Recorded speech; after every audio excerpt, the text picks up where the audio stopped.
Hello mga suki, ngayon gagawa tayo ng ribbon. Ito ay ribbon ng junior high. Ito yung ating finished product. Meron siyang garter. Okay? Ngayon magtuturo tayo kung paano siya ginagawa. Ito yung ating mga gagamitin na materyales. Meron tayong garter.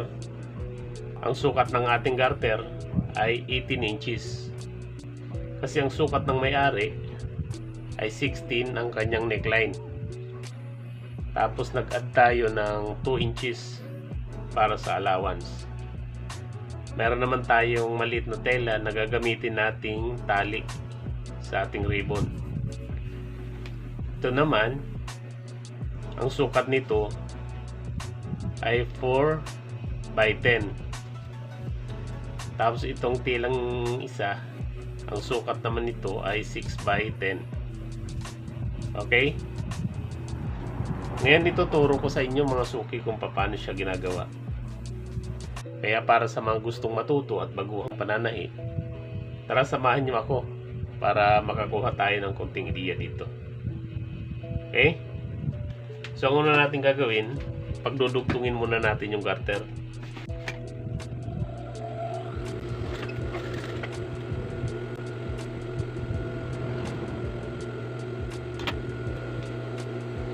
Tapos itong telang maliit, gagawin nating tali. Kaya papasadahan natin sa gilid.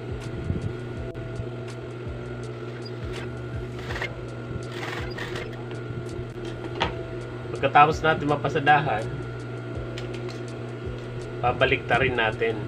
So meron tayong stick na pang sungkit.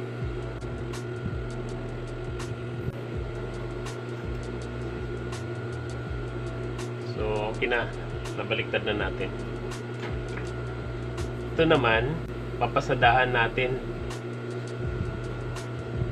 ng paikot. Magtitira lang tayo mga suki ng opening ng mga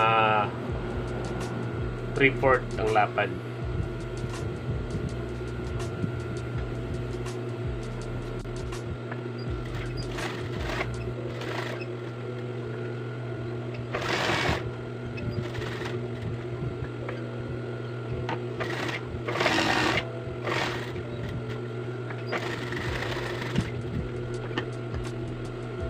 So ngayon, tapos na natin pasadahan.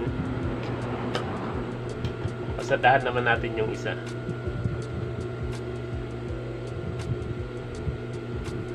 Ang pagpasada natin sa ganito, mga suki, ay palapad. So ganyan. Tapos pasadahan natin ng paikot. Magtitira lang tayo ng mga 3/4 para sa opening.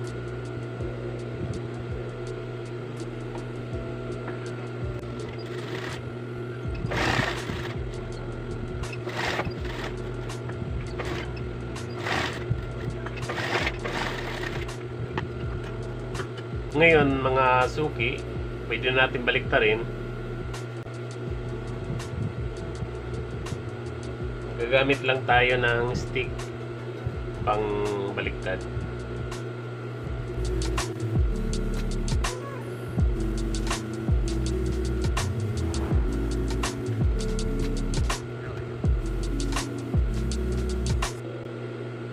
Sungkitin lang natin mga suki yung kanto para maganda siya tingnan.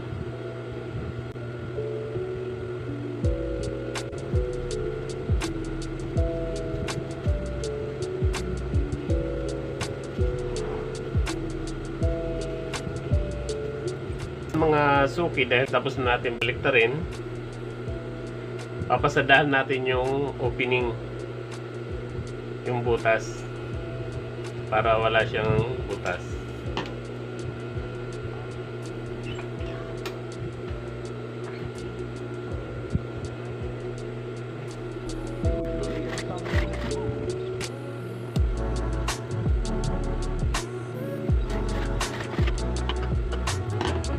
So ngayon mga suki, ang gagawin naman natin, dito natin ilalagay yung ating garter.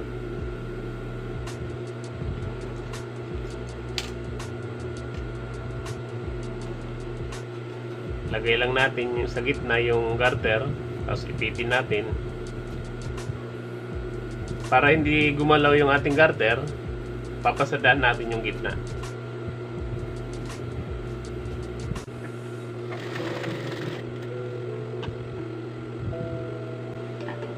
Tapos itong malapad naman, ang gagawin natin, ipopord lang natin ng paganyan.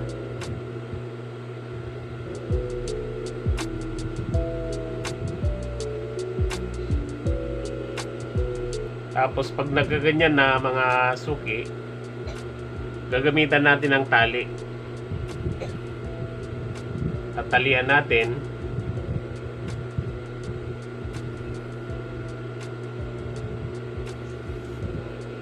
Tapos pasadahan natin.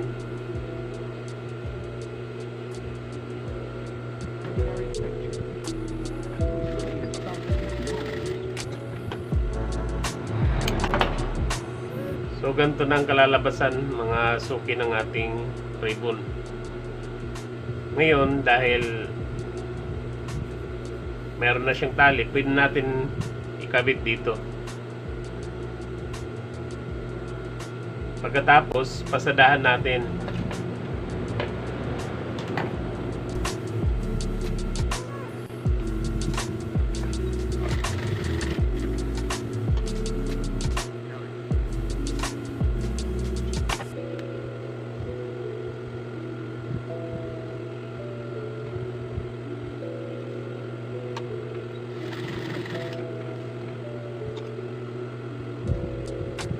So yan mga idol, ito na yung ating finish.